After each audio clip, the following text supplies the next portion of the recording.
Hi, നമ്മൾ കഴിഞ്ഞ ദിവസം ചെറുകഥയുടെ ഒരു ആദ്യകാല ചരിത്രം സാമാന്യമായിട്ട് പറഞ്ഞു. അപ്പോൾ നമുക്ക് മനസ്സിലായ ഒരു കാര്യം, നമ്മൾ ഊന്നി പറഞ്ഞൊരു കാര്യം, മലയാള ചെറുകഥ ആവട്ടെ നോവലാവട്ടെ, മലയാളത്തിൽ നെറ്റ് സെറ്റ് JRF ഒക്കെ നേടാൻ ആഗ്രഹിക്കുന്ന ആളുകൾ, PSC എഴുതാനൊക്കെ ആഗ്രഹിക്കുന്ന ആളുകൾ പഠിക്കുന്ന സമയത്ത് കാലത്തെ കൂടെ കൊണ്ടുപോകണം എന്നുള്ളൊരു കാര്യമായിരുന്നു അതിനകത്ത് ഫോക്കസ് ചെയ്യാൻ ശ്രമിച്ചത്. നമ്മൾ നേരത്തെ പറഞ്ഞതിൻ്റെ ഒരു തുടർച്ചയിലേക്ക് ഇന്ന് വരാമെന്ന് തോന്നുന്നുണ്ട്. അപ്പോൾ ആദ്യകാല കഥ എന്ന് പറഞ്ഞിട്ട് നമ്മൾ വാസനാവികൃതിയൊക്കെ അടയാളപ്പെടുത്തി എങ്കിൽ പോലും അതെല്ലാം നമ്മൾ മനസ്സിലാക്കേണ്ട ഒരു കാര്യം, അതൊരു പഠന സൗകര്യത്തിന് വേണ്ടി നമ്മൾ ക്രമീകരിച്ചു വെച്ചിട്ടുള്ള ഒരു കാര്യമാണ്. അത് തന്നെയാണ് അതിൻ്റെ ശരി എന്നൊന്നും അതിന് അർത്ഥമില്ല. സത്യം പറഞ്ഞ ചെറിയ പിന്നെ ശ്രമങ്ങളൊക്കെ അതിന് മുൻപ് ഉണ്ടായിട്ടുണ്ടാവും. എപ്പോഴും ഒരു പ്രസ്ഥാനം ആരംഭിക്കുന്ന പുസ്തകമൊക്കെ പറയുന്ന സമയത്ത്, കൃതിയൊക്കെ പറയുന്ന സമയത്ത് അതായിരിക്കണം എന്നില്ല. അതിനൊരു ഒരു പശ്ചാത്തലം ഉണ്ടാക്കിയ ശ്രമങ്ങൾ അതിന് മുൻപേ ഉണ്ടായിട്ടുണ്ടാവും. പൂർണ്ണമായ അർത്ഥത്തിൽ വിജയിച്ചതാവണം എന്നില്ല അത്. അതുപോലെ തന്നെ ഇപ്പോൾ ഈ ആദ്യകാല കഥകളിൽ ചിലതൊക്കെ ഇപ്പോൾ 1867 കേരളവർമ്മയുടെ ഒരു ചരിത്രം പറയുന്നുണ്ട്. 2-ാം പാഠാവലി, 3-ാം പാഠാവലിയൊക്കെ കഥകൾ പാഠപുസ്തകമായിട്ട് ബന്ധപ്പെട്ടിട്ട്. പിന്നെ 68 അദ്ദേഹം തന്നെ 2 യാചകരുടെ കഥ എന്ന് പറഞ്ഞിട്ട് വിജ്ഞാന മഞ്ജരിയിൽ വന്നിട്ടുള്ള ഒരു വർക്ക് പറയുന്നുണ്ട്. അതിനും വളരെ മുമ്പൊക്കെ 824 ഒരു കാര്യം പറയുന്നുണ്ട്. ചെറുപൈതങ്ങൾക്ക് ഉപകാരാർത്ഥം എന്നൊക്കെ പറഞ്ഞ് ഇംഗ്ലീഷിൽ നിന്ന് തർജ്ജമ ചെയ്തിട്ടുള്ള വർക്കുകൾ. 49 800 അതെല്ലാം പറയുന്നതെന്ന് ഓർക്കണേ. ജ്ഞാനനിക്ഷേപത്തിൽ വന്ന ആനയെയും തുന്നനെയും കുറിച്ചുള്ള കഥ എന്ന് പറയുന്ന ഒരു കഥ. അപ്പോൾ ആദ്യത്തെ മതേതരമായ കഥയാന്നൊക്കെ പറയുന്നുണ്ട് അത്. പിന്നെ ഈ 881 ഒരു കല്ലന നമ്മൾ കഴിഞ്ഞ ക്ലാസ്സിൽ സൂചിപ്പിക്കുകയും ചെയ്തു. ഇങ്ങനെ ചില ചരിത്ര പശ്ചാത്തലം ഈ കഥയുടെ രൂപപ്പെടലിന് പിന്നിലുണ്ട് എന്ന് കൂടി സാമാന്യമായിട്ട് മനസ്സിലാക്കുന്നത് ഒരു തരത്തിൽ നമ്മുടെ പഠനത്തെ സഹായിക്കും. പിന്നെ കഥ എഴുതുന്ന കുറേ മനുഷ്യരെയും ഒരുപക്ഷെ നമ്മൾ കഥാകാരന്മാരായിട്ട് തന്നെ അവരെ പഠിച്ചോളണമെന്നില്ല, പക്ഷെ അതും കൂടിയൊക്കെ നമ്മൾ ഓർത്തു വയ്ക്കുകയും കുറേയേറെ പേരുകൾ ഓർത്തു വയ്ക്കുകയൊക്കെ ചെയ്യണം. വിട്ടുപോകാൻ പാടില്ലാത്ത ഒരു ഇൻഫർമേഷൻ കൂടി അതിനകത്തുള്ളത്, സ്ത്രീ എഴുതിയ കഥ എന്നുള്ള നിലയ്ക്ക് നമ്മൾ പഠിക്കുന്ന ഒരു കാര്യം കൂടിയാണ്. ഇപ്പോൾ ആദ്യത്തെ സ്ത്രീ കഥ എന്ന് നമ്മൾ പറയുന്നത് ഒന്ന് തീർച്ചയായിട്ടും തലച്ചോറില്ലാത്ത സ്ത്രീകൾ എന്ന് പറയുന്ന 1911 ഭാഷാഭൂഷണിയിൽ പ്രസിദ്ധീകരിച്ചിട്ടുള്ള സരസ്വതി ഭായി എന്ന് പറയുന്ന നമ്മുടെ ഒരു എഴുത്തുകാരി എഴുതിയിട്ടുള്ള വർക്കാണ് തലച്ചോറില്ലാത്ത സ്ത്രീകൾ. അത് ഒരു പ്രധാനപ്പെട്ട വർക്കാണ്. പക്ഷേ ഒരു അഭിപ്രായ വ്യത്യാസം അതിനകത്ത് ചില ആളുകൾ സൂചിപ്പിക്കുന്നത് 905 ശാരദയിൽ കല്യാണിക്കുട്ടിയുടെ നാണിച്ചുപോയി എന്ന് പറയുന്ന ഒരു വർക്കുണ്ട് എന്നുള്ളതാണ്. 905 ശാരദയിൽ. ശാരദയുടെയൊക്കെ ഒരു ചരിത്രം ഈ സമയത്ത് തന്നെ നമ്മൾ മനസ്സിലാക്കി പോകണം. 905 എന്ന് കേൾക്കുമ്പം, അല്ലെങ്കിൽ 911 എന്നൊക്കെ കേൾക്കുമ്പോഴേക്കും ഈ സ്ത്രീ എഴുത്തുകൾക്ക് എങ്ങനെയാണ് ഒരു ഒരു ഒരു വിസിബിലിറ്റി ഉണ്ടാകുന്നത് എന്നൊക്കെ ഉള്ളത് നമ്മൾ ആലോചിച്ച് പോകണം. കാരണം അപ്പോഴേക്കൊക്കെ സ്ത്രീകളുടെ മാത്രമായ പ്രസിദ്ധീകരണം, ശാരദ അടക്കമുള്ള പ്രസിദ്ധീകരണങ്ങൾ വരെ ഉണ്ടായിക്കഴിഞ്ഞു. എഴുതുന്ന സ്ത്രീകൾ ഉണ്ടായിക്കഴിഞ്ഞു. സ്ത്രീകളുടെ ഒരു ആ നിലയ്ക്കുള്ള സർഗാത്മകവും ബൗദ്ധികവും ഒക്കെ ആയിട്ടുള്ള വികാസങ്ങൾ വളരെ വിസിബിൾ ആയി തുടങ്ങി. ഇതെല്ലാം കൂടെ അതിന്റെ കൂട്ടത്തിൽ തന്നെ ഓർത്തു പോകേണ്ടതുണ്ട്. ഇനി നമ്മൾ അടുത്ത ഒരു ഘട്ടത്തിലേക്ക് കിടക്കുന്ന സമയത്ത് നവോത്ഥാനകാല കഥ എന്ന് പറയുന്ന നവോത്ഥാനകാല ചെറുകഥ എന്ന് പറയുമ്പോൾ പൊതുവിൽ അത് കേൾക്കുന്നവർക്ക് ഉണ്ടാകുന്ന ഒരു ആശയക്കുഴപ്പം എന്ന് പറയുന്നത്, നവോത്ഥാനകാലം എന്ന് പറയുമ്പോൾ സ്വാഭാവികമായിട്ടും നാരായണ ഗുരുവിന്റെ ഏറ്റവും കോറായിട്ടുള്ള, നാരായണ ഗുരു ഏറ്റവും സജീവമായി പ്രവർത്തിക്കുന്ന ഒരു കാലം എന്നുള്ള നിലയ്ക്ക് നമ്മളൊരു 880 അവസാനം മുതൽ തുടങ്ങി ഉള്ളൊരു ആ നൂറ്റാണ്ടിൽ തന്നെയൊക്കെ ചുറ്റിപ്പറ്റി നിൽക്കുന്ന ഒരു കാലമായിട്ട് നമുക്ക് തോന്നാം. പിന്നെ നമ്മൾ കുറച്ചുകൂടി അതിനെ ഡെവലപ്പ് ചെയ്യുന്നത് ഈ പറഞ്ഞ സാമുദായിക സംഘടനകളുടെയൊക്കെ രൂപീകരണവുമായി ബന്ധപ്പെട്ടിട്ടാണ്. ഈ 20-ാം നൂറ്റാണ്ടിലേക്ക് അതിനെ ഒന്ന് നമ്മൾ ദീർഘിപ്പിക്കുന്നത്. ഇത് അതിന്റെ സാമൂഹിക പരിഷ്കരണവുമായി ബന്ധപ്പെട്ട ചരിത്രമാണ്. അത് അങ്ങനെ തീരുന്നൊന്നുമില്ല. നമുക്കിങ്ങനെ അറിയാം, പടിപടിയായിട്ട് വികസിച്ചു വരുന്ന ഒരു ചരിത്രം അതിനുണ്ട് എന്നൊക്കെ നമുക്കറിയാം. പക്ഷേ കഥയുടെ കാര്യത്തിൽ അതിന്റെ പഠനത്തിന് നമ്മൾ സൗകര്യാർത്ഥം ചെയ്തിട്ടുള്ള ഒരു കാര്യം, നവോത്ഥാനകാല ചെറുകഥ എന്ന ഒരു ടൈറ്റിലോടുകൂടി തകഴിയിൽ നിന്ന് തുടങ്ങുന്ന ഒരു കാലം, ഇപ്പൊ കുറച്ചും കൂടി കൃത്യമായിട്ടൊക്കെ പറഞ്ഞ ഒരു 30കൾ എന്നൊക്കെ പറയാവുന്ന, 30കൾക്ക് ശേഷമുള്ള എന്നൊക്കെ പറയാവുന്ന ഒരു കാലത്തെ നമ്മൾ സാമാന്യമായിട്ട് അടയാളപ്പെടുത്തുന്നുണ്ട്. നവോത്ഥാനകാല ചെറുകഥ എന്ന് പറയുമ്പോൾ നമ്മൾ ഈ കാലം മനസ്സിലേക്ക് കൊണ്ടുവരണം എന്നുള്ളതാണ്. ഇത് പിന്നിലേക്ക് പോകരുത് എന്നുള്ളതാണ്. ചില കുട്ടികളൊക്കെ വളരെ മുന്നിലേക്ക് പോയും ഈ കാലത്തെ അടയാളപ്പെടുത്തി കാണാം. പക്ഷെ അങ്ങനെയല്ല, നമ്മൾ ഇത് ഒരു സൗകര്യത്തിന് വേണ്ടി ചെയ്യുന്നതാണ്. ഇത് പഠിക്കാനുള്ള ഒരു സൗകര്യത്തിന് വേണ്ടി നമ്മൾ ചെയ്യുന്നതാണ് ഈ വർഗീകരണം എന്നുള്ള കാര്യം കൂടി ഓർക്കണം. ഇപ്പൊ നവോത്ഥാനകാല ചെറുകഥ എന്ന് പറയുമ്പോൾ നമ്മുടെ മനസ്സിലേക്ക് ഓടി വരേണ്ടുന്ന പേരുകൾ ഏതൊക്കെയാണ്, ഏറ്റവും പ്രധാനപ്പെട്ട പേരുകൾ ഏതൊക്കെയാണ് എന്നുള്ളത് ഒന്നാമത്തെ കാര്യം. ഇപ്പൊ തകഴിയെ നമ്മൾ ഓർക്കുന്നു, പൊൻകുന്നം വർക്കിയെ ഓർക്കുന്നു, കാരൂരിനെ ഓർക്കുന്നു, ദേവിനെ ഓർക്കുന്നു, എസ് കെ പൊറ്റക്കാടിനെ ഓർക്കുന്നു, ലളിതാംബിക അന്തർജനത്തെ ഓർക്കുന്നു, ഉറൂബിനെ ഓർക്കുന്നു, ബഷീറിനെ ഓർക്കുന്നു. അതിങ്ങനെ തുടർന്ന് വരുന്ന ഒരു കൂട്ടം എഴുത്തുകാരുടെ കാലമാണ്. അതൊരു കാര്യം. രണ്ടാമത്തെ കാര്യം, നമ്മൾ ഇവരെന്താണ് എഴുതിയത് എന്നുള്ളതാണ് അടുത്ത കാര്യം. ഇവർ എഴുതിയ എഴുത്തുകൾക്ക് എന്തെങ്കിലും വ്യത്യാസം ഉണ്ടായിരുന്നോ, എന്തെങ്കിലും പ്രത്യേകതകൾ ഉണ്ടായിരുന്നോ? നേരത്തെ എഴുതിയിരുന്ന ആളുകൾ എഴുതിയതുപോലെ തന്നെയല്ലേ ഇവരും എഴുതിയത്? ഈ ഒരു ചോദ്യവും നമ്മൾ സ്വയം ചോദിക്കണം. അതിൻ്റെയും ഉത്തരം നമ്മൾ കണ്ടെത്തണം. അപ്പൊ എന്താണ് ഈ കാലത്തിന്റെ പ്രത്യേകത? 20ാം നൂറ്റാണ്ടിന്റെ തുടക്കത്തിൽ എന്താ സംഭവിച്ചത്? ഇങ്ങനെയുള്ള കാര്യങ്ങളും കൂടി ആലോചിക്കണം. 20ാം നൂറ്റാണ്ടിന്റെ തുടക്കത്തിൽ ഉണ്ടായിട്ടുള്ള ഒരു പ്രധാനപ്പെട്ട കാര്യം ഫ്രോയിഡിന്റെ ഒരു യുഗമാണെന്ന് വേണമെങ്കിൽ പറയാം, അല്ലെ? ഫ്രോയിഡിന്റെ ആദ്യകാല പുസ്തകങ്ങൾ, ഇപ്പൊ ബ്രൂയറുമായിട്ട് ചേർന്നിട്ടുള്ള സ്റ്റഡീസ് ഇൻ ഹിസ്റ്റീരിയ 19ാം നൂറ്റാണ്ടിന്റെ അവസാനം തന്നെ വരുന്നുണ്ട്. 20ാം നൂറ്റാണ്ടിന് തുടങ്ങുന്നത് തന്നെ സ്വപ്നങ്ങളുടെ വ്യാഖ്യാനത്തോടു കൂടിയാണ് 1900-ൽ. ഇത് ഓർത്തിട്ട് വേണം നമ്മൾ ആ ചരിത്ര പശ്ചാത്തലം മനസ്സിലാക്കാൻ. മറ്റൊന്ന് കാൾ മാർക്സ് ആണ്. മാർക്സ് എങ്ങനെയാണ് ഇവിടെ പ്രധാനപ്പെട്ട ആളാവുക എന്ന് ചോദിച്ചാൽ, മാർക്സിനെ കുറിച്ചുള്ള ചില പഠനങ്ങൾ അല്ലെങ്കിൽ ജീവചരിത്ര കുറിപ്പുകൾ ഒക്കെ വരുന്ന കാലം കൂടിയാണിത്. ഇപ്പൊ സ്വദേശാഭിമാനി രാമകൃഷ്ണപിള്ളയുടെ ജീവചരിത്ര കുറിപ്പൊക്കെ നമ്മൾ മനസ്സിലാക്കുന്നു. ഇങ്ങനെ മാർക്സും ഫ്രോയിഡും ഒക്കെ നമ്മുടെ ചിന്താലോകത്തേക്ക് വലിയ തോതിൽ കടന്നു വന്നിട്ടുള്ള ഒരു കാലം കൂടിയാണ് ഇത്. അങ്ങനെയും കൂടെ ഓർക്കണം. ഇപ്പം നമുക്ക് ലോക രാഷ്ട്രങ്ങൾക്കിടയിൽ ഇപ്പം കമ്മ്യൂണിസത്തിന്റെ ഒക്കെ ഒരു വലിയ വികാസ പരിണാമത്തിന്റെയും കൂടെ കഥ നമ്മൾ ഓർക്കണം. റഷ്യയെ കുറിച്ചൊക്കെ ഓർക്കണം. ഞാൻ പറഞ്ഞത് ഈ മനുഷ്യരുടെ ചിന്തകൾ, ഈ മനുഷ്യരുടെ പുതിയ ചില ആലോചനകൾ, അത് അതുവരെ ഉണ്ടായിരുന്ന ഒരു ബൗദ്ധിക ലോകത്തിന് വലിയ ആഘാതമുണ്ടാക്കിയ സംഗതികളാണ്. ഫ്രോയിഡിന്റെ ആണെങ്കിലും മാർക്സിന്റെ ആണെങ്കിലും ഒക്കെ. ഇത് ഇവിടുത്തെ എഴുത്തുകാരിൽ ഉണ്ടാക്കിയിട്ടുള്ള ഒരു ഇമ്പാക്റ്റ് ഇവിടെ വളരെ നിർണായകമാണ് എന്നുള്ളതാണ് ഞാൻ പറയുന്ന ഒരു കാര്യം. അതുപോലെ തന്നെ ഇവിടെ അത് തൊട്ടറിഞ്ഞ് ഇടപെട്ട മനുഷ്യരുണ്ട്. ഇപ്പൊ നമ്മൾ പെട്ടെന്ന് കേസരിയൊക്കെ ഓർക്കും. തകഴിയെ ഓർക്കുമ്പോൾ കേസരി നമ്മൾ ഓർക്കുമല്ലോ സ്വാഭാവികമായിട്ട്. അപ്പോൾ തകഴിയുടെ ആദ്യകാല വർക്കുകൾ ഇപ്പം സാധുക്കളൊക്കെ വരുന്നു, സർവീസ് മാസികയിൽ വരുന്നു, കേസരി കത്തയക്കുന്നു, ഇല്ല തകഴി ഒരു പക്ഷെ കേസരി രൂപപ്പെടുത്തിയെടുക്കുന്നു. അങ്ങനെയൊക്കെ ഓർത്തു പോകണം. കേസരിയുടെ രൂപമഞ്ജരി എന്നുള്ള കൃതി ഓർത്തു പോകണം. ഇതെല്ലാം ഈ അന്തരീക്ഷത്തെ നിർമ്മിച്ചിട്ടുള്ള ചില ഇടപെടലുകളാണ്. അപ്പോൾ അത് ലോകരാഷ്ട്രങ്ങളുടെ കാര്യത്തിലായാലും നമ്മുടെ നാട്ടിൽ നിന്നായാലും ഒക്കെ. അതുപോലെ തന്നെ സാമൂഹികമായ വലിയ മുന്നേറ്റം ഉണ്ടാകുന്നു നമ്മൾ പറഞ്ഞുവല്ലോ. നവോത്ഥാനത്തിൻ്റെതായ മുന്നേറ്റങ്ങൾ കൂടുതൽ വിസിബിൾ ആയി തുടങ്ങുന്ന കാലം കൂടിയാണ് ഇത്. ഇതെല്ലാം ചേർന്നാണ് നമ്മൾ ഇപ്പൊ പറയുന്ന ഈ നവോത്ഥാനകാല ചെറുകഥ രൂപപ്പെട്ട് വരുന്നത്. മാത്രമല്ല, കഥയിൽ റിയലിസം വരുന്ന ഒരു ഘട്ടമാണ്. അപ്പോ നമ്മൾ ഓർക്കേണ്ട ഒരു കാര്യം, കഥയിൽ റിയലിസം വരുന്നു എന്ന് പറയുന്ന സമയത്ത് കവിതയിൽ സജീവമാകുന്നത് കാൽപ്പനികതയാണ് എന്ന് ഓർക്കണം. ഈ സമയമൊക്കെ ആകുമ്പോഴേക്ക് ചങ്ങമ്പുഴയുടെ ഒക്കെ കൃതികൾ വളരെ വരാൻ തുടങ്ങുന്ന ഒരു കാലമാണ്. കുമാരനാശാന്റെ കൃതികൾ പലതും വന്നു കഴിഞ്ഞു. കുമാരനാശാൻ എല്ലാ കൃതികളും വന്നു കഴിഞ്ഞു. ഏതാണ്ട് അദ്ദേഹം മരിച്ചു, നാരായണഗുരു മരിച്ചു. ഈ ഒരു കാലം അങ്ങനെ തന്നെ ഓർത്തു പോകണം. 24-ല് ആശാൻ മരിക്കുന്നു, 28-ല് നാരായണഗുരു മരിക്കുന്നു. പിന്നെ ആശാന്റെ കൃതികൾ ഓർമ്മയിൽ വരണം. ഇങ്ങനെ കവിതയ്ക്കും ഈ സമയം എന്തായിരുന്നു, ഏത് നിലയ്ക്കായിരുന്നു കവിത ഈ കാലത്ത് ഉണ്ടായിരുന്നത് എന്നും കൂടി ഓർക്കണം. നോവലിനെ കുറിച്ച് ഓർക്കണം. ഇങ്ങനെ നോവലിനെ കുറിച്ച് ഓർക്കുക പറഞ്ഞാൽ നമുക്ക് ഒരുപക്ഷെ ഇതിന്റെ കൂടെ തന്നെ ഓർക്കാം. കാരണം ഈ പറഞ്ഞ മിക്കവാറും പേര് വലിയ നോവലിസ്റ്റുകളും കൂടിയാണ്. തകഴി ആവട്ടെ, ദേവാകട്ടെ, ബഷീർ ആകട്ടെ, എസ് കെ ആവട്ടെ, അന്തർജൻ ആവട്ടെ, ഒക്കെ നോവലിസ്റ്റുകൾ കൂടിയാണ്. അപ്പൊ അത് നമ്മൾ ഓർക്കണം ഈ കൂട്ടത്തിൽ തന്നെ. അങ്ങനെ പഠിച്ചു പോകുന്നത് എപ്പോഴും നമ്മളെ ഒന്നും കൂടി ഈ ഏരിയയിലൊക്കെ നമുക്ക് ഗ്രിപ്പ് ഉണ്ടാക്കാൻ സഹായകമാകും എന്നുള്ള നിലയ്ക്കാണ് ഞാൻ ഈ പറയുന്നത്. അപ്പോൾ കഥയിൽ റിയലിസം വരുന്നു. എന്താ റിയലിസം? റിയലിസം നമ്മൾ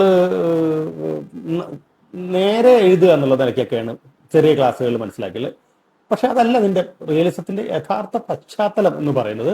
വാസ്തവത്തിൽ ഈ തൊഴിലാളി പക്ഷത്ത് നിന്നുകൊണ്ട് മർദ്ദിതരുടെ, അവശരുടെ, കീഴാള വിഭാഗങ്ങൾ, നമ്മൾ ഇൻവെർട്ടഡ് കോമയ്ക്കകത്ത് എന്നൊക്കെ വിളിക്കുന്ന ആളുകളുടെ ഒക്കെ പക്ഷത്ത് നിന്നുകൊണ്ടുള്ള ഒരു എഴുത്ത് രീതി രൂപപ്പെട്ടു വരുന്നു എന്നുള്ളത് കൂടിയാണ് ഇവിടെ നമ്മൾ മനസ്സിലാക്കേണ്ടത്. അല്ലാതെ അതൊരു ഒരു സാഹിത്യ പ്രസ്ഥാനം എന്നുള്ള നിലയ്ക്ക് മാത്രമല്ല. റിയലിസം എന്ന് പറയുമ്പോൾ ഉള്ളതുപോലെ എഴുതുക, അല്ലെ, വാസ്തവത്തിലുള്ളത് എഴുതുക എന്നൊന്നും അങ്ങനെ ലളിതമായിട്ട് എടുക്കരുത്. ഇതിനൊരു ചരിത്ര പശ്ചാത്തലമുണ്ട്. റിയലിസം എന്ന് പറയുന്നത് ഇപ്പോൾ സോഷ്യലിസ്റ്റ് റിയലിസം ആവട്ടെ, ക്രിട്ടിക്കൽ റിയലിസം ആവട്ടെ, ഇതെല്ലാം തന്നെ സാമൂഹിക പരിഷ്കരണത്തെ ലക്ഷ്യം വെച്ചുകൊണ്ട് ആരുടെ പക്ഷം പിടിച്ചാണ് എഴുതേണ്ടത് എന്ന ചോദ്യം എഴുത്തുകാർ സ്വയമേവ ചോദിച്ചുകൊണ്ട് അതിനുള്ള ഉത്തരം കണ്ടെത്തിക്കൊണ്ട് ഒക്കെ നടത്തിയിട്ടുള്ള ഒരു എഴുത്ത് രീതിയാണ്. വാസ്തവത്തിൽ എഴുത്ത് രീതി എന്നുള്ളതിനേക്കാൾ എഴുത്തിന്റെ ധർമ്മത്തെക്കുറിച്ചുള്ള ചില ആലോചനകളാണ് റിയലിസം എന്ന് വേണമെങ്കിൽ പറയാം. അതും ആലോചിക്കണം. അതിന്റെ സമയമാണിത്. അപ്പോഴാണ് വിശപ്പൊക്കെ വളരെ പ്രധാനപ്പെട്ട ഒരു വികാരം ആയി, ഇമോഷൻ ആയി, അനുഭവം ആയി ഒക്കെ നമ്മുടെ മുമ്പിലേക്ക് വരുന്നത്. ഈ കഥകളുടെ ഒക്കെ ഒരു പ്രത്യേകത അതാണ്. ഇപ്പോൾ കാരൂരിന്റെ കഥകൾ, അപ്പോൾ പുതുച്ചോറൊക്കെ പെട്ടെന്ന് നമ്മൾ മനസ്സിലേക്ക് ഓർമ്മ വരും. തകഴിയുടെ കൃതികളിൽ ഈ ജന്മി കുടിയാൻ ബന്ധങ്ങളും ഈ പട്ടിണിയും ഒക്കെ ആ ഒരു നിലയ്ക്ക്, ബഷീറിൽ അത് എങ്ങനെ കടന്നു വന്നിരുന്നു എന്നുള്ള ഇതെല്ലാം നമുക്ക് ഓർമ്മ വരും പെട്ടെന്ന്. ഈ വർക്കിയുടെ തന്നെ കൃഷിയുമായി ബന്ധപ്പെട്ടും ഈ അധികാര വിമർശവുമായി ബന്ധപ്പെട്ടും മതവിമർശവുമായി ബന്ധപ്പെട്ടും ഒക്കെയുള്ള കൃതികൾ, ഇതെല്ലാം ഇങ്ങനെ ആലോചിച്ച് വരുമ്പോൾ നോക്കൂ, അവരൊക്കെ ഏത് പക്ഷത്താണ് നിന്നിരുന്നത്, അവരൊക്കെ എന്തിനാണ് ഏറ്റവും പ്രാധാന്യം കൊടുത്തിരുന്നത് എന്ന കാര്യം നമ്മുടെ മനസ്സിലേക്ക് വരും. അപ്പൊ വിശപ്പ് വരുന്നു, റിയലിസം വരുന്നു, അധികാര വ്യവസ്ഥാ വിമർശങ്ങൾ വരുന്നു. ഇതെല്ലാം പ്രമേയത്തിൽ വളരെ ശക്തമായി കടന്നു വരുന്നു. അതല്ലാതെ രൂപത്തിൽ വലിയ മാറ്റം ഉണ്ടായോ കഥയ്ക്ക് എന്നുള്ളതല്ല. പ്രമേയം വലിയ തോതിൽ മാറുന്ന ഒരു കാലം, സമൂഹത്തിന് വേണ്ടി എഴുതുന്ന ഒരു കാലം, സാമൂഹിക പരിഷ്കരണമോ മാറ്റമോ ലക്ഷ്യം വെക്കുന്ന ഒരു കാലം എന്നൊക്കെ നിലയ്ക്കുള്ള വലിയ പ്രാധാന്യം ഈ കാലത്തെ എഴുത്തിന് ഉണ്ട് എന്നതാണ് ഏറ്റവും പ്രധാനപ്പെട്ട കാര്യം. ഈ 20കളോടുകൂടി ഞാൻ കഴിഞ്ഞ ക്ലാസ്സിൽ അത് പറയണ്ടായി. ഈ VTA പോലെയൊക്കെയുള്ള ആളുകൾ, രജനി രംഗമൊക്കെ നമ്മൾ പറഞ്ഞു, അത്തരം കൃതികളിലൊക്കെ തന്നെ ഇങ്ങനെയുള്ള ഒരു മാറ്റം ആരംഭിക്കുന്നുണ്ട് ഒരർത്ഥത്തിൽ. കാരണം അതും മനസ്സിലാക്കിയിട്ടാണ് നമ്മൾ ഈ അടുത്ത ഘട്ടത്തിലേക്ക് കിടക്കുന്നത്. അതിന്റെ ഇടക്കണ്ണികളെ നമ്മൾ ഇവിടെ വിട്ട് കളയുന്നത് സൂക്ഷ്മ പഠനത്തിന് നമ്മൾ ഈ വർഗീകരണ യുക്തിയെ ഉപയോഗിക്കുന്നു എന്നുള്ളത് കൊണ്ടാണ്. അങ്ങനെ ആലോചിച്ചാൽ മതി. അങ്ങനെ നമ്മൾ ഈ പറഞ്ഞ പ്രധാനപ്പെട്ട ആളുകളിലേക്ക്, ഈ പ്രധാനപ്പെട്ട ഭാവുകത്വത്തിലേക്ക് വരുന്നു എന്നുള്ളതാണ് ഒരു പ്രത്യേകത. അപ്പൊ അങ്ങനെ തകഴിയിലേക്കും ഞാൻ ഈ പറഞ്ഞ ഒരു കൂട്ടം എഴുത്തുകാരിലേക്കും വരുന്നു. ഇനി അവരെ കുറിച്ച് കൂടി ചെറിയതായിട്ടൊന്ന് മനസ്സിലാക്കുക എന്നുള്ളതാണ് നമ്മുടെ പണി. ഞാനിത് പഠിച്ചു പോകുന്നതിൻ്റെ ഒരു എളുപ്പ മാതൃകയൊക്കെ പറയുകയാണ്. വളരെ ആഴത്തിൽ പഠിക്കുന്നത് വളരെ നല്ലതാണ്. കുറച്ചുകൂടി ഡാറ്റ ഓറിയന്റഡ് ആയിട്ട് പഠിക്കുന്നത്, അതാണ് ഈ സാഹിത്യ ചരിത്രങ്ങൾ വായിച്ച് പഠിക്കണം എന്നൊക്കെ പറയുന്നതിൻ്റെ ഒരു കാര്യം. സാഹിത്യ ചരിത്രങ്ങൾ വായിക്കുകയും സ്വന്തമായിട്ട് നോട്ട് ഉണ്ടാക്കുകയൊക്കെ ചെയ്ത് പഠിക്കുന്നത് ആ നിലയ്ക്ക് വലിയ ഉപകാരം ചെയ്യും. കാരണം നമ്മുടെ ഡാറ്റയായിട്ട് അത് മാറുകയാണ്. ആരോ എഴുതി വെച്ച ഡാറ്റ എന്നുള്ളതിന് മാറി നമ്മുടെ ഡാറ്റയായിട്ട് മാറുകയാണ്. അപ്പോൾ മാത്രമല്ല, അപ്പോൾ ഒരു കാര്യം കൂടി ചെയ്താൽ വളരെ നന്നായിരിക്കും. ഇത് പഠിക്കുന്ന കൂട്ടത്തിൽ സമാന്തരമായിട്ട് ഇതിനകത്ത് പറയുന്ന പ്രധാനപ്പെട്ട ചില കൃതികളെ കൂടി തെരഞ്ഞു പിടിച്ച് വായിക്കുന്നത് വളരെ വളരെ പ്രധാനപ്പെട്ട ഒരു കാര്യമായിരിക്കും. ഇപ്പോൾ മലയാള സാഹിത്യത്തിലെ ഒരു പരാജയ പ്രസ്ഥാനത്തിൽപ്പെട്ട ചെറുകഥ എഴുത്തിന്റെ സ്ഥാപകനായ മഹാകവിയാണ് എന്നൊക്കെ ഈ തകഴിയെക്കുറിച്ച് കേസരി പറയുന്നത് നമുക്ക് ഈ സന്ദർഭത്തിൽ ഒന്ന് ഓർക്കാം. കേസരി ഇങ്ങനെ പ്രസ്ഥാനങ്ങൾക്ക് ചില മലയാളീകരിച്ച പേരൊക്കെ ഇടുമല്ലോ. റിയലിസ്റ്റിക് ആയിട്ടുള്ള റിയലിസം എന്ന് പറയുന്ന ആ പ്രസ്ഥാനത്തെ അദ്ദേഹം പരാജയ പ്രസ്ഥാനം എന്നാണ് വിളിച്ചത്. അത് വേറെ രീതിയിലും പിന്നെ വളരെ ശ്രദ്ധയോടുകൂടി മനസ്സിലാക്കേണ്ടുന്ന പ്രയോഗവും ഒക്കെയാണ്, അല്ലെ. സമൂഹത്തിന്റെ വിഷന്തീനികളാണ് സാഹിത്യകാരന്മാർ എന്നൊക്കെയുള്ള പിന്നെ വളരെ ഗംഭീരമായിട്ടുള്ള നിരീക്ഷണമുണ്ട്. ഇത് വിപരീത അർത്ഥത്തിലാണെന്നൊക്കെ പെട്ടെന്ന് നമുക്ക് തോന്നാം. കേട്ടോ, അങ്ങനെയല്ല. അതൊന്നും കൂടെ ആഴത്തിൽ മനസ്സിലാക്കിയിട്ട് വേണം അത് വിപരീത അർത്ഥത്തിലാണോ അല്ല ഒരു ഗുണാത്മക അർത്ഥത്തിലാണോ എന്നൊക്കെ മനസ്സിലാക്കാൻ. അതവിടെ നിൽക്കട്ടെ. അപ്പോൾ അങ്ങനെ കേസരിയെ പോലുള്ള ആളുകളുടെയൊക്കെ വലിയ ശ്രദ്ധ കിട്ടുകയും പിന്നെ എന്താണ് അംഗീകാരം കിട്ടുകയും ഒക്കെ ചെയ്ത് വന്നിട്ടുള്ള ഒരു വലിയ എഴുത്തുകാരനാണ് ആ കൂട്ടത്തിൽ തകഴി ശിവശങ്കരപിള്ള എന്ന് പറയണം. ഇപ്പൊ 30-ലെ ഞാൻ പറഞ്ഞു, 30-ലെ അദ്ദേഹത്തിന്റെ ആദ്യത്തെ കഥയെ പറ്റിയും പറഞ്ഞു അല്ലെ, സാധുക്കൾ എന്ന് പറയുന്ന കഥ ഒരുപക്ഷെ റിയലിസം തുടങ്ങി വെച്ച ഒരു കഥയാണെന്നൊക്കെ പഠിതാക്കൾ, ചില പണ്ഡിതന്മാർ അതിനെപ്പറ്റി അഭിപ്രായപ്പെടുന്നത് കാണാം. പിന്നെ അദ്ദേഹത്തിന്റെ പ്രധാനപ്പെട്ട കൃതികളും നിങ്ങൾക്ക് ഏറെക്കുറെയൊക്കെ അറിയാം. ഞാനിപ്പോൾ അങ്ങനെ എല്ലാം പറയേണ്ട കാര്യമൊന്നുമില്ല. ഇപ്പൊ വെള്ളപ്പൊക്കത്തിലാവട്ടെ, കൃഷിക്കാരനാവട്ടെ, വെളുത്ത കുഞ്ഞാവട്ടെ, 60-ാം വയസ്സിൽ എന്ന് പറയുന്ന കഥ, ചാത്തന്റെ കഥ, ഭാഗം, ഒരു അസാധാരണ ത്യാഗം, കല്യാണിയുടെ കഥ, കുരുടന്റെ ചാരിതാർത്ഥ്യം, തഹസീൽദാരുടെ അച്ഛൻ, ഇങ്ങനെ എത്ര വേണമെങ്കിലും പ്രധാനപ്പെട്ട കഥകൾ നമുക്ക് ലിസ്റ്റ് ചെയ്യാൻ പറ്റും. ഇതിനകത്തൊക്കെ ഒരു കാര്യം കൂടി ഉള്ളത്, ഇതിൻ്റെയൊക്കെ ഒരു കാലത്തെ കൂടി ഒന്ന് മനസ്സിലാക്കുക എന്നുള്ളത് പ്രധാനമാണ്. ചിലപ്പം വലിയ എഴുത്തുകാരുടെ കാര്യത്തിലാണ് അത് ശ്രദ്ധിക്കേണ്ടത്.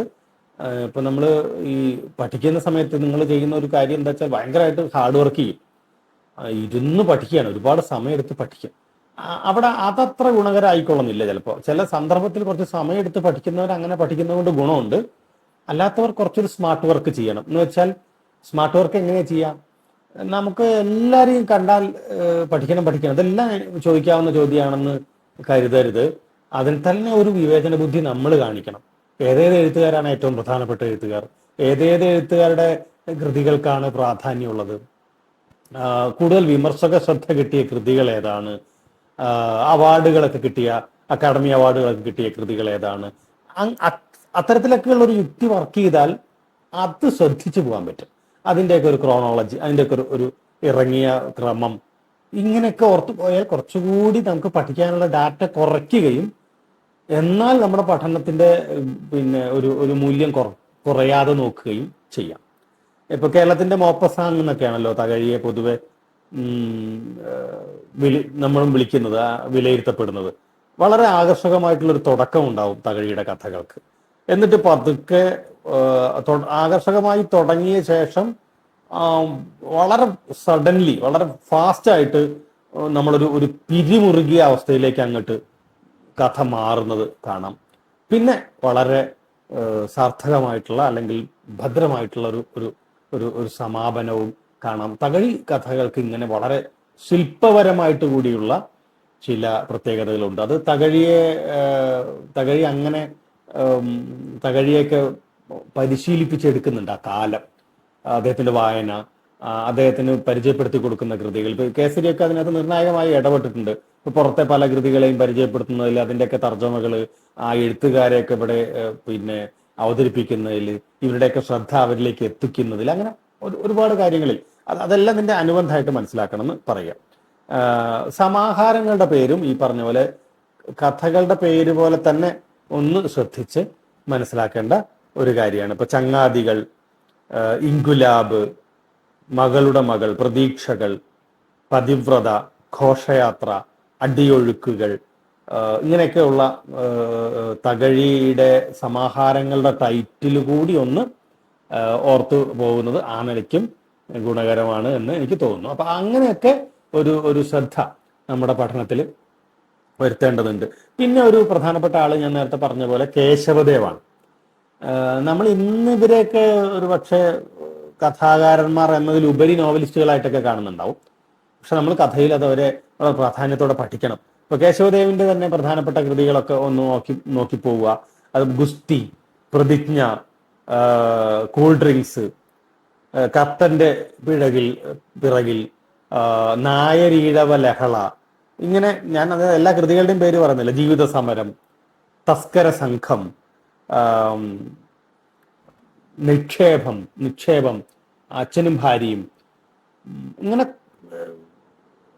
കൊടുങ്കാറ്റ്, ഇങ്ങനെ കുറെ വർക്കുകളുണ്ട്. അപ്പൊ അതെല്ലാം പ്രധാനപ്പെട്ടതായിരിക്കെ തന്നെ ഇതിനകത്തൊക്കെ ഉള്ള ഒരു സെലക്ഷൻ, ഒരു തെരഞ്ഞെടുപ്പ്, പിന്നെ അദ്ദേഹത്തിന്റെ എഴുത്ത് രീതിയെ കുറിച്ചിട്ടുള്ള ഒരു കാര്യം. ഇപ്പൊ അദ്ദേഹം റിയലിസം തന്നെയാണ് അദ്ദേഹത്തിന്റെ ഒരു പ്രധാനപ്പെട്ട ഭാവുകത്വമെങ്കിലും അതിനെ ഒരു ക്രിട്ടിക്കൽ റിയലിസം എന്നൊക്കെ വിളിക്കാവുന്ന ഒരു ഘട്ടത്തിലേക്ക് അദ്ദേഹം അതിനെ വികസിപ്പിക്കുന്നു എന്ന് പറയാം. ക്രിട്ടിക്കൽ റിയലിസവും നമ്മളുടെ വ്യത്യാസത്തെ കുറിച്ചും കൂടി ഓർക്കണം. സോഷ്യലിസ്റ്റ് റിയലിസം എന്ന് പറഞ്ഞിട്ട് വേറൊന്നും അതിന്റെ ഇടയിലുണ്ട്. ക്രിട്ടിക്കൽ റിയലിസം, സോഷ്യലിസ്റ്റ് റിയലിസം എന്നൊക്കെ പറഞ്ഞാലേ, റിയലിസം നമുക്ക് ഈ പറഞ്ഞ സൊസൈറ്റിയിൽ നടന്നുകൊണ്ടിരിക്കുന്ന ചില പ്രവണതകളെ, അധികാര ദുർവിനിയോഗത്തെ, വിഭവങ്ങളുടെ കൃത്യതയില്ലാത്ത വിതരണത്തെ ഒക്കെ തുറന്നു കാണിക്കുന്ന ഒന്നായിട്ട് റിയലിസം നിൽക്കുകയാണ് ആദ്യ ഘട്ടം എന്നുള്ള നിലയ്ക്ക്. സോഷ്യലിസ്റ്റ് റിയലിസം ആകുമ്പോൾ അതിനെ ചോദ്യം ചെയ്യുന്ന ഒരു ഘട്ടത്തിലേക്കാണ് വരിക. അതും കൂടി അവതരിപ്പിക്കുമ്പോഴാണ് സോഷ്യലിസ്റ്റ് റിയലിസം എന്നുള്ള നിലയ്ക്ക് പൂർണ്ണമാവുക. ഞാൻ ഇതിങ്ങനെ വളരെ സൈദ്ധാന്തികമായിട്ട് പറയില്ല, സിദ്ധാന്ത ക്ലാസ് അല്ലാത്തതുകൊണ്ട്. ക്രിട്ടിക്കൽ റിയലിസം ആകുമ്പോൾ അതിന്റെ ഒരു ബദല് കൂടി പറയുകയാണ്, അതിന്റെ ഒരു ഘട്ടം കൂടി കിടക്കുകയാണ്. മാറി വന്ന് പ്രാവർത്തികമാകാൻ നമ്മൾ ആഗ്രഹിക്കുന്ന ഒന്നും കൂടിയില്ലേ, അതിനെ കൂടി അവതരിപ്പിക്കുകയാണ് ചെയ്യുക. അപ്പൊ ടൈപ്പിനെ ചിത്രീകരിച്ചിട്ടുണ്ടോ എന്നൊക്കെ നോക്കുന്നത് ഈ ഘട്ടത്തിലാണ്. ടൈപ്പാണോ, ടൈപ്പ് എന്ന് പറയുന്നത് ഒരു വ്യക്തിസത്ത ഉണ്ടായിരിക്കുമ്പോൾ തന്നെ ഒരു സാമൂഹിക പ്രാതിനിധ്യം കൂടി ഉണ്ടാവുക, ഒരു പ്രത്യേക വർഗത്തിന്റെ പ്രാതിനിധ്യം കൂടി ഉണ്ടാകുന്ന കഥാപാത്രങ്ങളാണ് ടൈപ്പുകൾ എന്ന് പറയുക. ഇപ്പം ദേവിന്റെ തന്നെ പപ്പുവൊക്കെ ഓടയിൽ നിന്നൊക്കെ എടുത്തു നോക്കിയാൽ ടൈപ്പ് എന്താണെന്ന് പെട്ടെന്ന് മനസ്സിലാവും. അപ്പോൾ അത്തരത്തിലുള്ള എഴുത്തുകൾ വരുന്നു. ഇദ്ദേഹത്തിന്റെ ആദ്യത്തെ വർക്ക് എന്ന് പറയുന്നത് ഏകാന്തതയിൽ നിന്നൊരു കത്ത് എന്ന് പറയുന്നതാണ് ഇദ്ദേഹത്തിന്റെ ആദ്യത്തെ കഥ. അപ്പോൾ ഇത് ഇങ്ങനെ നമ്മൾ ദേവിനെ മനസ്സിലാക്കുക. ഞാൻ എല്ലാവരുടെയും ഡീറ്റെയിൽ പറയാനുള്ള സമയമില്ലാത്തതുകൊണ്ടാണ് ഒന്ന് സ്പീഡ് പോകണം. മറ്റൊന്ന് പൊൻകുന്നം വർക്കി എന്ന് പറയുന്ന എഴുത്തുകാരൻ. നമുക്കറിയാം, കഥ എഴുതിയതിന്റെ ജയിലിൽ പോകേണ്ടി വന്ന എഴുത്തുകാരനാണ് പൊൻകുന്നം വർക്കി. വലിയൊരു പേരാണ് ആ നിലയ്ക്ക് പൊൻകുന്നം വർക്കി. പ്രത്യേകിച്ച് സർ സി പി പോലെയൊക്കെയുള്ള ആളുകളോടാണ് അദ്ദേഹം എതിരിടുന്നത്. മന്ത്രിക്കെട്ട്, മോഡല് എന്നൊക്കെ പറയുന്ന വർക്കുകൾ, ഇതൊക്കെയാണ് ഈ മന്ത്രിക്കെട്ട് മോഡലൊക്കെയാണ് സി പിക്കെതിരെ ഉള്ള വർക്കുകളാണ്. അതൊക്കെയാണ് അദ്ദേഹത്തെ ജയിലിലേക്കൊക്കെ എത്തിക്കുന്നത്. വലിയ അധികാരികളുടെ വലിയ ഒരു ഒരു ഒരു പിന്നെ എന്താണ് വിമർശത്തിന്, ദേഷ്യത്തിനൊക്കെ പാത്രമാവുന്നത് അങ്ങനെയാണ്. പക്ഷെ ഇദ്ദേഹത്തിന്റെ എഴുത്തുകൾ എങ്ങനെയാണ് വായിക്കേണ്ടത് ഈ കാലത്ത് എന്നുള്ള നിലയ്ക്ക് പല ലെയറുകൾ ഒരുപക്ഷെ പൊൻകുന്നം വർക്കിയുടെ കഥകൾക്ക് ഉണ്ടെന്ന് പറയാം. ഞാൻ നേരത്തെ സൂചിപ്പിച്ച പോലെ മതവിമർശത്തിന്റെ ഒരു ഒരു ലെയർ അതിനുണ്ട്, കൃഷിയുമായി ബന്ധപ്പെട്ട ഒരു ലെയർ അതിനകത്തുണ്ട്, രാഷ്ട്രീയവുമായി ബന്ധപ്പെട്ട വലിയൊരു ലെയർ അതിനകത്തുണ്ട്. അങ്ങനെ നോക്കിയാൽ ഒരുപക്ഷെ മലയാളത്തിലെ ആദ്യത്തെ രാഷ്ട്രീയ കഥകൾ എഴുതിയിട്ടുള്ളത് വർക്കിയാന്ന് പറയാം. അത് ഞാൻ പറഞ്ഞതല്ല, കേസരി അങ്ങനെ ചൂണ്ടിക്കാണിക്കുന്നുണ്ട്. ആദ്യത്തെ രാഷ്ട്രീയ കഥകൾ എഴുതിയിട്ടുള്ളത് കേസരിയാണ് എന്ന് പറയുന്നത്. അപ്പൊ പൗരോഹിത്യത്തെ ആവട്ടെ, സി പി ഐ ആവട്ടെ ഒക്കെ വിമർശിക്കാനുള്ള ഒരു വലിയ ധൈര്യം അദ്ദേഹം കാണിച്ചു എന്നുള്ളത്. അപ്പൊ ഗുപ്തൻ നായർ അദ്ദേഹത്തെ പറ്റി പറയുന്ന ഒരു പോയിന്റ് ഉണ്ട്. അദ്ദേഹത്തിന് അതിന്റെ തെരഞ്ഞെടുത്ത കഥകളുടെ അവതാരികയിൽ അതെന്താന്ന് വെച്ചാൽ, ഡോക്ടറുടെ കത്തിയല്ല, നല്ല മുഴുത്ത വെട്ടുകത്തി തന്നെയാണ് ഈ കഥാകാരൻ ഉപയോഗിക്കുന്നത് എന്ന് ഗുപ്തൻ നായർ പറയുന്നുണ്ട്. വളരെ പവർഫുൾ ആണ്, അതിന്റെ ശക്തിയാണ് അത് പറയുന്നത്. ഇപ്പൊ ശബ്ദിക്കുന്ന കാലപ്പ പോലെയൊക്കെയുള്ള വർക്കുകൾ നിങ്ങൾക്ക് നേരത്തെ പരിചയം ഉണ്ടാവും അല്ലെ. അച്ഛൻ കൊമ്പത്തെ എന്നൊക്കെ പറയുന്ന വർക്ക്, അന്തോണി നീയും അച്ഛനായോടാ, പാളയങ്കോടൻ എന്നൊക്കെ പറയുന്ന കുറെ വർക്കുകൾ, ഇതൊക്കെ പിന്നെ രണ്ടു ചിത്രം, ഒരു പിശാജ് കൂടി, ഇതൊക്കെ ഒരു പൗരോഹിത്യ വിമർശത്തെ വളരെ ശക്തമായിട്ട് പറഞ്ഞിട്ടുള്ള ചില കഥകളാണ്. ഇപ്പൊ ലാസ്റ്റ് ഞാൻ പറഞ്ഞ ചില കഥകൾ. പിന്നെ സി പിക്കെതിരെ എഴുതിയ കഥകളെ പറ്റി ഞാൻ നേരത്തെ പറയുകയുണ്ടായി. വേറെയും വർക്കുകൾ, ഇപ്പൊ തൊഴിലാളി പോലൊരു വർക്ക്, 2 സെന്റ് സ്ഥലം എന്ന് പറയുന്നൊരു വർക്ക്, കരിനിഴലുകൾ എന്ന് പറയുന്നത്, ഇങ്ങനെ കുറെ വർക്കുകളും കൂടി ഓർത്ത് വേണം വർക്കിയെ ഓർക്കാന്ന് പറയായിരുന്നു. ഇപ്പം ശബ്ദിക്കുന്ന കാലത്തൊക്കെ നമ്മുടെ മനസ്സിൽ നിങ്ങൾ പഠിച്ചതായതുകൊണ്ട് പെട്ടെന്ന് ഓർമ്മയിലുണ്ടാവും. എനിക്ക് വീര്യമുള്ള കുറച്ച് പച്ചമണ്ണ് താ, മണ്ണിന്റെ മണം കിട്ടാനില്ലേ എന്റെ മനസ്സ് പൊരിയും എന്നൊക്കെ അതിന് പറയുന്ന കഥാപാത്രം അതിനകത്ത്, അല്ലെ ഔസേപ്പ് ചേട്ടൻ എന്ന് പറയുന്ന കഥാപാത്രം അതിനകത്തുണ്ട്. ഇത് അമേരിക്കൻ മോഡലാണ്, ഇതേ നിങ്ങൾക്ക് പറ്റും എന്നുള്ള അദ്ദേഹത്തിന്റെ മോഡൽ എന്നുള്ള കഥയിലെ വളരെ ഗംഭീരമായിട്ടുള്ള ഒരു രംഗം, ഡയലോഗ്. പിന്നീടൊക്കെ നമ്മുടെ കേരള ചരിത്രവുമായിട്ടൊക്കെ ബന്ധപ്പെടുത്തി നോക്കുമ്പോൾ ഈ അമേരിക്കൻ മോഡലും പിന്നെ അതുമായിട്ടുള്ള വിമർശനവും ഒക്കെ നമ്മൾ പിന്നെ പല പല സന്ദർഭങ്ങളിൽ കാണുന്നുണ്ട്. പിന്നെ ഈ ഒരുപക്ഷെ എം.എൻ. വിജയൻ മാഷിന്റെ ഒരു നിരീക്ഷണം എന്ന് പറയുന്നത്, സത്യത്തിൽ മർദ്ദിതരോടുള്ള സഹതാപമല്ല വർക്കിയെ എഴുത്തുകാരനാക്കിയത്, മർദ്ദനത്തോടുള്ള പ്രതിഷേധമാണ് എന്നാണ്. മർദ്ദനത്തോടുള്ള പ്രതിഷേധമാണ് വർക്കിയുടെ എഴുത്തുകാരനിലെ കാതൽ, അല്ലാതെ മർദ്ദിക്കപ്പെട്ട ആളുകളോടുള്ള സഹതാപമല്ല. അത് വളരെ നിർണായകമായ ഒരു ഒരു ഒരു നിരീക്ഷണമാണ്. ഒരർത്ഥത്തിൽ പിന്നെ അദ്ദേഹത്തെ വായിക്കുമ്പോൾ നമുക്കത് പെട്ടെന്ന് മനസ്സിലാവും. അപ്പോൾ ഈ മോഡൽ എന്നുള്ള കഥയൊക്കെയാണ് നിരോധിക്കപ്പെട്ട കഥയായിട്ട് വരുന്നത്. ഇറങ്ങിയ സമയത്ത് നിരോധിക്കപ്പെടുന്നു, പിന്നെയാണ് ജയിലിലൊക്കെ ആവുന്നത്. അപ്പൊ ഇങ്ങനെ വർക്കി എന്ന് പറയുന്ന ഒരു വലിയ മനുഷ്യൻ, അതൊക്കെ ഓർക്കേണ്ട, അങ്ങനെ തന്നെ ഓർത്തു വെക്കേണ്ട പേരുകളാണ്. ഇപ്പൊ കാരൂർ നീലകണ്ഠപിള്ള മറ്റൊരാൾ. കാരൂരിന്റെ കഥ നമുക്കറിയാലോ. കാരൂർ ഒരു പക്ഷേ മലയാളത്തിൽ ചെറുകഥയുടെ ഒരു സവിശേഷമായ ജോണർ ആരംഭിക്കുന്നത് കാരൂരിലാണെന്ന് വേണമെങ്കിൽ പറയാം. അങ്ങനെ സൂക്ഷ്മധ്വനിയൊക്കെ പ്രയോഗത്തിൽ കൊണ്ടുവരുന്ന വളരെ ഭാവസാന്ദ്രമായ ഇമോഷണൽ എന്ന് പറയാവുന്ന പലതരത്തിൽ ഈ റിയലിസം ഒക്കെ വർക്ക് ചെയ്യുമ്പോൾ തന്നെ ചെയ്തിട്ടുള്ള അതിഗംഭീരനായിട്ടുള്ള ഒരു എഴുത്തുകാരനാണ് കാരൂർ എന്ന് പറയുന്നത്. കാരൂരിന്റെ തുടർച്ചയൊക്കെയാണ് പിന്നെ ചില എഴുത്തുകാർ ശ്രമിച്ചതെന്ന് വേണമെങ്കിൽ നമുക്ക് പറയാം. ഇപ്പം പത്മനാഭനെയൊക്കെ വേണമെങ്കിൽ അങ്ങനെ പറയാവുന്നതാണ്. കാരൂരാവാൻ ശ്രമിക്കുന്ന ആ എഴുത്തുകാരനാണെന്നൊക്കെ വേണമെങ്കിൽ പറയാം. കാരണം ആരൂർ അത്ര ഗംഭീരനായിട്ടുള്ള ഒരു എഴുത്തുകാരനാണ്. അദ്ദേഹത്തിന്റെ വർക്കുകൾ നിങ്ങൾക്ക് കുറെ ഓർമ്മയുണ്ടാവും. ഇപ്പൊ പൂവമ്പഴ ഓർമ്മ വന്നാൽ, അല്ലെ, മോതിരം ഓർമ്മ വന്നാൽ, ഉതുപ്പാന്റെ കിണർ ഓർമ്മ വന്നാൽ, പൊതിച്ചോറ് ഓർമ്മ വന്നാൽ, ധാരാളം വർക്കുകൾ, അതിഗംഭീരമായിട്ടുള്ള വർക്കുകൾ ചെയ്തിട്ടുള്ള ഒരാളാണ് കാരൂർ നീലകണ്ഠപിള്ള. ഇപ്പൊ വാദ്യാർ കഥകൾ എന്ന് പറയുന്ന ഈ അധ്യാപക കഥകൾ എഴുതിയിട്ടുള്ള ഒരാളാണ്. പിന്നീട് നമ്മൾ കക്കട്ടലിനെയൊക്കെ ആ പേരിൽ പറയാറുണ്ടെങ്കിൽ, അക്ബർ കക്കട്ടലിനെയൊക്കെ പിന്നീട് പറയാറുണ്ടെങ്കിൽ, ഇത് തുടക്കം, അതിന്റെ ഒരു തുടക്കം പൊതിച്ചോറ്, സർവന്ദനം, അത്ഭുത മനുഷ്യൻ പോലുള്ള വർക്കുകളൊക്കെ ഈ പറഞ്ഞ അധ്യാപക കഥകളുടെ കൂട്ടത്തിൽ പെടുത്താവുന്നതാണ്. പിന്നെയുള്ള ഞാൻ നേരത്തെ പറഞ്ഞ പോലെ വലിയ വലിയ കഥകളും അതിനകത്ത് ഞാൻ നേരത്തെ പെട്ടെന്ന് പറയാതെ പോയൊരു കഥയാണ് ചെകുത്താൻ. അതിഗംഭീരമായിട്ടുള്ള ഒരു കഥയാണ് ചെകുത്താൻ. മലയാളത്തിലെ മികച്ച 10 കഥകളിൽ ചെകുത്താൻ തിരഞ്ഞെടുക്കാൻ ഞാൻ രണ്ടാമതൊന്നും ആലോചിക്കില്ല എന്ന് MP പോള് പറയുന്നു ചെകുത്താനെ കുറിച്ച്. പിന്നെ അതുപോലെ ഉതുപ്പാന്റെ കിണർ മലയാളത്തിൽ ഉണ്ടായ ലോക കഥയാണ് എന്ന് VR സുധീഷ് പറയുന്നു കഥാന്തരത്തിൽ. വളരെ പ്രധാനപ്പെട്ട കാര്യം. മന്ദസ്മിത പ്രസ്ഥാനം എന്ന് കാരൂരിന്റെ കഥകളെ നമ്മുടെ CJ തോമസ് പറയുന്നുണ്ട്. ഞാൻ പറഞ്ഞത് അത്ര ഗംഭീരമായിട്ടുള്ള കഥയിൽ അത്ര ഗംഭീരമായിട്ടുള്ള ഒരു മനുഷ്യൻ. കാരൂരിന്റെ കഥകളിലെ വിഷാദം ആസന്നമായ സാമുദായിക വിപ്ലവത്തിന്റെ മുന്നോടിയാണ് എന്ന് കേസരി പറയുന്നുണ്ട്. കാരൂർ ഒരു പരാജയ പ്രസ്ഥാന എഴുത്തുകാരനാണെന്ന് കേസരി പറയുന്നു. എന്നിട്ട് പറയുന്നത് അതിനകത്ത് കാണുന്ന വിഷാദം വരാനിരിക്കുന്ന ഒരു സാമുദായിക വിപ്ലവത്തിന്റെ മുന്നോടിയാണ് എന്ന് കേസരി കുറെ കൂടി സാങ്കേതിക നിരൂപണങ്ങൾ എന്ന് പറയുന്ന വർക്കിൽ പറയുന്നു. ഇത് ഇങ്ങനെ ഒരു വലിയ എഴുത്തുകാരൻ ഉണ്ട്. അതുകൂടി നമ്മൾ ഈ സമയത്ത്, അദ്ദേഹത്തെ കൂടി നമ്മൾ ഈ സമയത്ത് ഓർത്തു വയ്ക്കുന്നു. ഭൃത്യവാത്സല്യം എന്നുള്ള വർക്കാണെന്നാണ് എൻ്റെ ഓർമ്മ, അദ്ദേഹത്തിന്റെ ആദ്യത്തെ വർക്ക്. അത് ആദ്യം പ്രസിദ്ധീകരിച്ചത് വേറെ പേരിലാണെന്ന് തോന്നുന്നു, അന്നത്തെ കൂലി എന്നുള്ള പേരിലാണ്. ഇങ്ങനെയാണ് ഒരു കാരൂർ ചിത്രം കൂടി നമ്മൾ ഓർത്തു വയ്ക്കുക. പിന്നെ നമ്മളവിടെ ഓർക്കേണ്ട ഒരാൾ വൈക്കം മുഹമ്മദ് ബഷീർ. ബഷീറിനെ പറ്റി സാമാന്യമായിട്ട് കുറെ കാര്യങ്ങൾ നിങ്ങൾക്ക് എന്തായാലും അറിയാം, അല്ലെ? ലോകം എങ്ങനെ ഒരു ഉദ്യാനമാക്കി തീർക്കാം എന്ന ഒബ്സഷനാണ് ബഷീറിന്റെ മനസ്സിൽ ഉണ്ടായിരുന്നത് എന്ന് MN വിജയൻ മാഷ് അദ്ദേഹത്തെ നിരീക്ഷിക്കുന്നു മരുഭൂമികൾ പൂക്കുമ്പോൾ എന്ന് പറയുന്ന വർക്കിൽ. ഞാൻ ഈ വിമർശകരുടെ പേരും കോട്ടിങ്ങും ഒക്കെ പറഞ്ഞു പോകുന്നത് എന്താണെന്ന് വെച്ചാൽ, ഈ പുസ്തകങ്ങളും ഈ വിമർശകരും ഈ വലിയ വായനക്കാർ, ഇവരൊക്കെ വലിയ വായനക്കാർ കൂടിയാണല്ലോ വിമർശകർ, അതൊക്കെ നമ്മൾ മനസ്സിലേക്ക് ഇങ്ങനെ കണക്ട് ചെയ്ത് പോകണം എന്നുള്ളതാണ് ഒരു കാര്യം. അതാണ് ഞാൻ അങ്ങനെ അത് പറയാൻ കാരണം.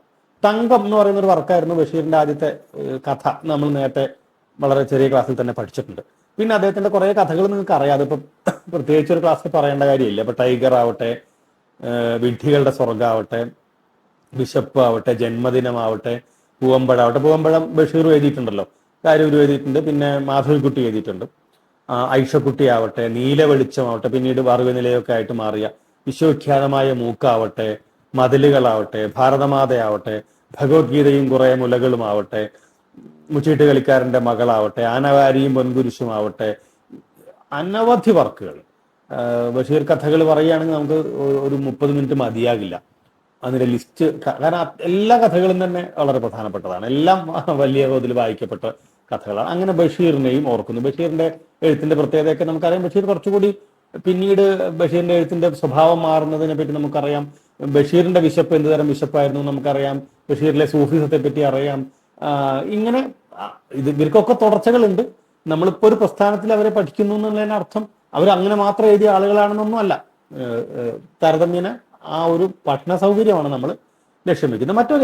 മറ്റൊരാളുടെ പേര് SK പൊറ്റക്കാടാണ്.